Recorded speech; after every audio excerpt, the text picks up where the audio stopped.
మంత్రములు జపింప మార్గంబులేతురా కొమల మధ్య దృష్టి పొందపరచి మనమును త్వదిశకు గొనిపోవుటే తారి యోగ మర్మ మెరుగు యోగి సిద్ధరామ.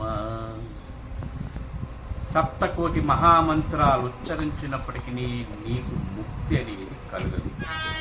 నీ రెండు కనుబొమ్మల మధ్య దృష్టిని నిలిపి మనస్సును అక్కడే లయింపచేసి ప్రాణాన్ని అక్కడికే తీసుకుని పోయి నీ యొక్క బుద్ధిని అక్కడే అణిచినట్లయితేనే నీకు ముక్తి అనేది కలుగుతుంది.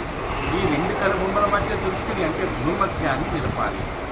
ఆ యొక్క నాలుకను వెనుక్కు తిప్పి కొండ నాలుక వెనుక భాగంలో ఉండేటువంటి ఆ మహాయోని ముద్రలో ఎవరైతే ప్రాణాన్ని లయింపచేస్తారో వారికి మాత్రమే ముక్తి కలుగుతున్నది.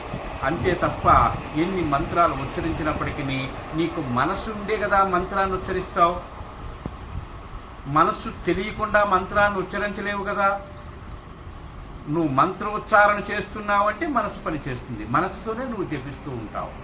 కాబట్టి మనోరహితమైతేనే కానీ నీకు ముక్తి అనేది లేదు. కనుక నీ యొక్క జీవితాన్ని వృధా చేసుకోక ఈ యొక్క బ్రహ్మరంధ్రాన్ని భేదింపచేసేటువంటి విద్య ఏదైతే ఉన్నదో అట్టి గురువులు ఆ విద్యను ఏ గురువులైతే చెప్తారో అట్టి గురువులను ఆశ్రయించి ఈ యొక్క సాధన చేస్తేనే నీకు ఈ జన్మలో కడతేరగలుగుతావు. లేదంటే జన్మ వృధా అయిపోతుంది సుమా. జాగ్రత్త, తస్మాత్ జాగ్రత్త.